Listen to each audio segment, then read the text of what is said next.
New York's JFK will be the first of 5 major U.S. airports to screen passengers who traveled from or through West African nations ravaged by Ebola. Customs and Border Patrol agents will test for fevers with a no-touch thermometer and ask travelers about possible exposure. The government says it's not necessary for the workers to wear protective gear. The risk is vanishingly small because remember, Ebola is transmitted from one person to another when a person is sick and you have exposure to bodily fluids. Screening will begin Saturday at JFK and international airports in Atlanta, Newark, Chicago, and D.C. next week. Dr. Anthony Fauci says airports in West Africa are doing a good job keeping feverish travelers from heading to the U.S. So right away you have dramatically reduced the likelihood that anybody there is going to have Ebola when they get on the plane. If CPB agents encounter a passenger with fever and suspect Ebola, a trained Centers for Disease Control agent takes over, asking more questions, performing more checks. If Ebola is still suspected, the passenger will be put in an airport isolation unit like this and officially tested for the deadly disease.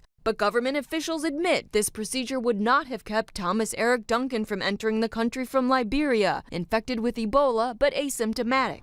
He died at a Dallas hospital this week. Ebola is really inciting into the American public a considerable amount of concern and in many respects fear. Fauci says airport screenings are an added layer of protection to increase safety and decrease public anxiety. Cindy Sharp, Associated Press.